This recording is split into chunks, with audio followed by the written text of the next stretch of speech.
नमस्कार। आज हम करेंगे बीए पार्ट थर्ड ईयर के अंतर्गत प्रश्न पत्र सेकंड में जीन जैक्यूज रूसो के सामान्य इच्छा संबंधी विचार। रूसो ने एक बार कहा था कि इंग्लैंड की व्यक्तियों को यह भ्रम है कि वे स्वतंत्र हैं। वे पार्लियामेंट के चुनाव के समय कुछ काल के लिए ही स्वतंत्र होते हैं, अर्थात चुनाव के पश्चात पुनः वे परतंत्र हो जाते हैं। वह उनके भ्रम का कारण ही बताता है कि वे अपने आप को सर्वोच्च इसलिए समझते हैं कि पार्लियामेंट में उनके ही प्रतिनिधि होते हैं, परंतु वास्तविकता तो यह है कि संप्रभुता तो सामान्य इच्छा में निहित होती है और उसका कभी भी प्रतिनिधित्व नहीं किया जाता। रूसो के इस विचार से स्पष्ट है कि उसके चिंतन का केंद्र बिंदु ही सामान्य इच्छा है। वह सामान्य इच्छा का प्रतिनिधित्व भी नहीं करवाना चाहता। इस प्रकार का विचार पहले किसी और ने नहीं दिया था, अतः यह उसका मौलिक विचार है। इस विचार को उसने अपने लेख डिस्कोर्सेज ऑन पॉलिटिकल इकोनॉमी में उसने सोशल अनुबंध की पूर्व ही केंद्रीय अवधारणा के रूप में अपना लिया था। उसका कथन है कि यदि बॉडी पॉलिटिक्स की इच्छा है और यह सामान्य इच्छा जो संपूर्ण और उसके प्रत्येक भाग की रक्षा और कल्याण करती है और जो कानून का स्रोत है, जिसमें राज्य के समस्त सदस्य सम्मिलित हैं और अपने शासन के लिए उचित अनुचित के संबंध में एक दूसरे के सहगामी है, इस प्रकार रूसो सामान्य इच्छा को बॉडी पॉलिटिक्स में निहित करता है, परंतु साथ ये भी कहता है कि उसमें प्रत्येक सदस्य साझेदार है।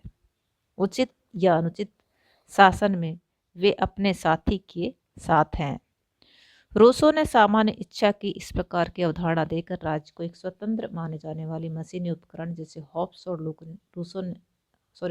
और लॉक ने स्वीकार किया था को मौलिक रूप में बदल दिया। प्लेटो और अरस्तु द्वारा प्रतिपादित औंगिक सिद्धांत को पुनर्जीवित किया। कुछ विचारकों ने तो रूसो की सामान्य इच्छा को जनतंत्रवादी कहा है, तो दूसरे विचारकों ने इसे आदर्शवादी की आधारशिला माना है। नेक्स्ट है सामान्य इच्छा का स्पष्टीकरण। सामान्य इच्छा क्या है? क्या ये सब व्यक्तियों की इच्छा है? इसी को रूसो सामान्य इच्छा के नाम से पुकारते हैं। यदि ऐसा नहीं है तो फिर दूसरा विकल्प बहुसंख्या की इच्छा बनता है। क्या बहुसंख्या की इच्छा ही सामान्य इच्छा है? रूसो के अनुसार रूसो दोनों को ही सामान्य इच्छा नहीं मानता। उदाहरण के लिए, एक देश के सब व्यक्ति मिलकर दूसरे की स्वतंत्रता का हनन करने के लिए युद्ध की घोषणा करते हैं, परंतु यह इच्छा सामान्य इच्छा नहीं हो सकती, क्योंकि सामान्य इच्छा इस प्रकार के कार्य के लिए प्रोत्साहित नहीं कर सकती। बहुसंख्या इच्छा के लिए उदाहरण प्रस्तुत किया जा सकता है। मान लो 5 यात्री रेलगाड़ी के एक ही डिब्बे में यात्रा कर रहे हैं। उनमें से 4 की इच्छा होती है कि जंजीर खींचकर गाड़ी को रोका जाए, परंतु 5वां ये कहता है कि गलत है। ये यहाँ सामान्य इच्छा 4 में न होकर 1 में होगी। उपयुक्त निवेदन से स्पष्ट उपयुक्त उदाहरण से स्पष्ट होता है कि रूसो की सामान्य इच्छा एक में भी हो सकती है और कुछ में भी निवास कर सकती है और सबकी इच्छा का प्रतिनिधित्व भी कर सकती है। इसको समझने के लिए यथार्थ अर्थात स्वार्थी इच्छा और आदर्श अर्थात वास्तविक इच्छा को समझना आवश्यक है। यथार्थ इच्छा व्यक्ति के स्वार्थ तथा व्यक्तिगत हित को दृष्टि में रखकर अनेक इच्छाएं उत्पन्न होती हैं। ये विभिन्न प्रकार की इच्छाएं अविवेकपूर्ण, अस्थायी और क्षणिक इच्छाएं होती हैं। ये विभिन्न प्रकार की इच्छाएं कभी भी सामाजिक या राष्ट्रीय हितों की ओर ध्यान नहीं देती। यहाँ तक कि स्वहित में राष्ट्रीय या सामाजिक हित को हानि पहुंचाने में इसे संकोच नहीं होता। ये इच्छाएं चंद चांदी के टुकड़ों के लिए युद्ध के समय देश की सेना की गुप्त खबरें दुश्मन को दे सकती हैं, तो गंगा पर पुल बनाते समय सीमेंट में राख मिला सकती हैं। इस प्रकार की इच्छाओं को यथार्थ या स्वार्थपूर्ण इच्छा कहा जाता है। दूसरा है आदर्श या वास्तविक इच्छा। इस इच्छा में निस्वार्थी और सामाजिक हित साधन का विचार अग्रगण्य होता है। इसमें मात्र सामाजिक हित ही नहीं होता, बल्कि विवेक और सामाजिक हित का सामंजस्य होता है। जब कोई भी व्यक्ति स्वहित त्याग कर बुद्धि का सहारा लेकर आत्मनिरीक्षण करता है तो उसे आदर्श इच्छा के दर्शन होते हैं। इस इच्छा द्वारा उसे उचित अनुचित का ज्ञान हो जाता है। यह इच्छा मिलावट को रोकने के लिए भी कहती है, तो राष्ट्र की हानि के लिए सेना की गुप्त खबरें भी शत्रु के पास नहीं जाने देती। इसे ही आदर्श या वास्तविक इच्छा का नाम दिया जाता है। हॉबाउस ने यह कहकर कि जो यथार्थ है वही आदर्श है और जो आदर्श है वह यही यथार्थ या असमंजस्य पैदा करने वाली स्थिति होती है, हो गई। परंतु वास्तविकता जानने के लिए यदि हम व्यक्ति की इच्छाओं को, चाहे यथार्थ स्वार्थ पर ही क्यों न आधारित हो, दो भागों में विभक्त कर लें तो वो ठीक रहता है। इनमें से दो भागों में से एक भाग व्यक्तिगत स्वार्थ का होता है तो दूसरा भाग सार्वजनिक स्वार्थ का, सॉरी, एक भाग व्यक्तिगत स्वार्थ का होता है तो दूसरा सामाजिक स्वार्थ का बनता है। व्यक्तिगत स्वार्थों में आपस में संघर्ष होता रहता है और वे एक दूसरे को निष्क्रिय बनाते रहते हैं। निष्क्रियता के पश्चात जो अवशेष रह जाता है वह सामाजिक स्वार्थ होता है और वह सामान्य इच्छा का प्रतीक है। अर्थात प्रत्येक व्यक्ति की सामाजिक इच्छा का सर्वयोग ही सामान्य इच्छा कहलाती है। स्वयं रूसो ने भी सबकी इच्छा और सामान्य इच्छा में भेद किया है। सबकी इच्छा को वह सबकी इच्छाओं का योग मात्र मानता है। उसका विचार है कि यह आवश्यक नहीं है कि सबकी इच्छा स्वार्थ पर आधारित न हो। सबकी इच्छा में स्वार्थ की मात्रा अधिक हो सकती है, इसलिए वह सामान्य इच्छा नहीं हो सकती। अतः वह स्वयं कहता है कि मतदाताओं की संख्या से कम और सामाजिक हित की भावना से अधिक इच्छा सामान्य बनती है, जिसके द्वारा वे एकता में बंधते हैं। सामान्य इच्छा में समानता। सामान्य इच्छा में चार समानताएं पाई जाती हैं। सामान्य इच्छा का उद्गम मनुष्य विवेक है। इसका क्षेत्र भी मात्र व्यक्ति और इसके क्रियाकलाप है। इसका उद्देश्य भी मानव कल्याण है। इसका स्थायी निवास भी मनुष्य में है। अतः मानव कल्याण से ओतप्रोत और मानवीय विवेक को आधार बनाई हुई इच्छा ही सामान्य इच्छा होती है। सामान्य इच्छा के स्वरूप और मुख्य तत्व। सामान्य इच्छा एक नैतिक प्राणी होती है जो बॉडी पॉलिटिक के रूप में संपूर्ण और उसके प्रत्येक हिस्से का कल्याण सोचती है। सामान्य इच्छा सब कानूनों का स्रोत है। इसमें राज्य के समस्त सदस्य सम्मिलित होते हैं और अपने शासन के उचित अनुचित के संबंध में एक दूसरे के सहगामी हैं।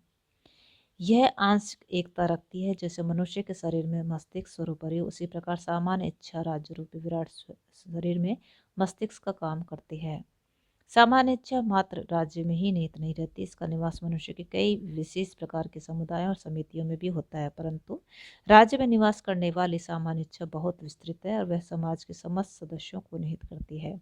अतः राज्य के संबंध में रहने वाली सामान्य इच्छा सर्वोपरि है।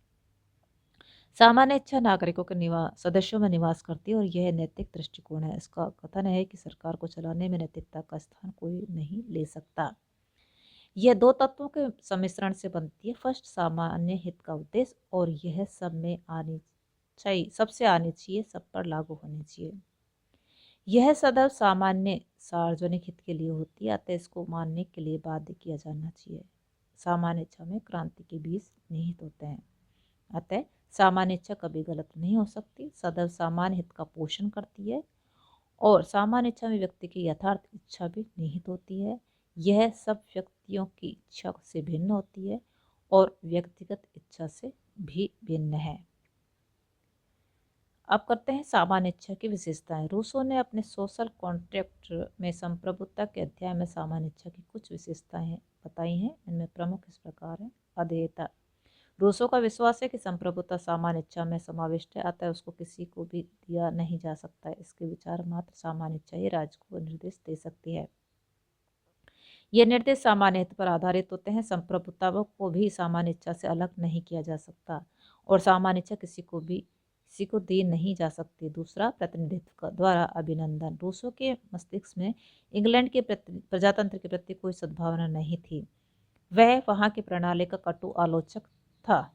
वह समझता था कि वहाँ कुछ सदस्यों के लिए व्यक्ति स्वतंत्र होकर पुनः परतंत्र हो जाता है, अतः प्रत्यक्ष प्रजातंत्र सबसे उपयुक्त होता है। उनका कथन है कि संप्रभुता, जो एक सामूहिक प्राणी से किसी भी हालत में कम नहीं है, अपने अलावा किसी अन्य द्वारा शक्ति का स्थानांतरण या प्रतिनिधित्व नहीं किया जा सकता।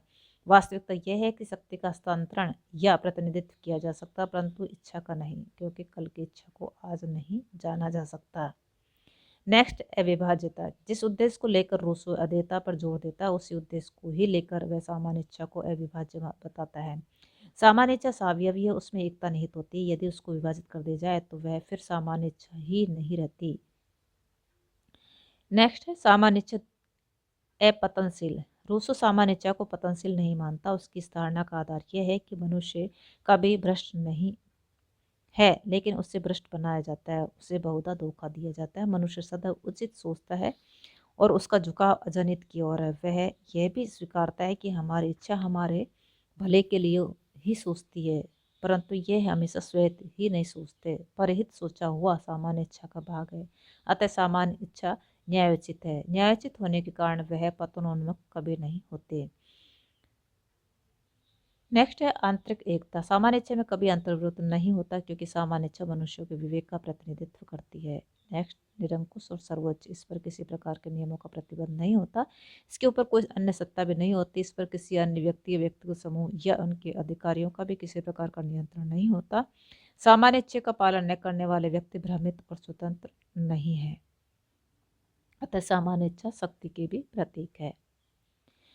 रूसो ने सामान्य इच्छा की कुछ विशेषताएं बताई हैं,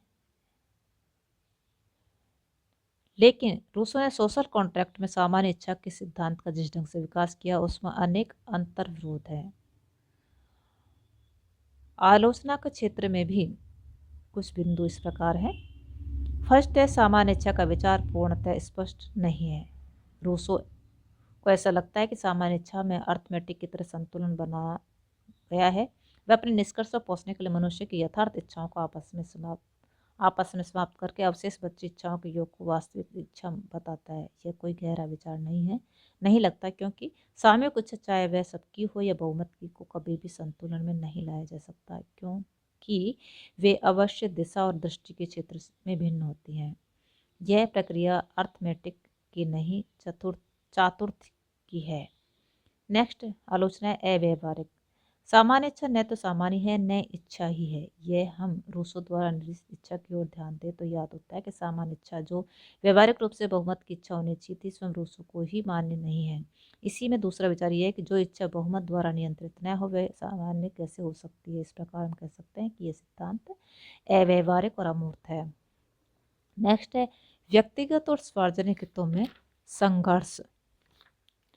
मिलावट करने वाला प्रत्येक कीमत पर ऐसा करना चाहेगा क्योंकि उसमें उसे अधिक लाभ मिलेगा। वह अपनी वास्तविक इच्छा को व्यक्तिगत इच्छा के नीचे दबा देगा। रूसो ने एमाइल में स्पार्टा की एक माता का उदाहरण देते हुए इसको बताया है कि वे युद्ध में अपने 5 पुत्रों की मृत्यु का समाचार सुनकर भी विचलित नहीं होती और युद्ध के परिणाम के विषय में मालूम करने में लगी रहती है। जब उसे याद होता है कि उसका देश विजय हुआ तो वह बहुत प्रसन्न होती है और मंदिर में जाकर के भगवान को धन्यवाद देती है। विश्व में इतने कितने व्यक्ति हैं जो अपने व्यक्तिगत स्वार्थ को त्याग सकते हैं। अतः रूसो द्वारा मनुष्यों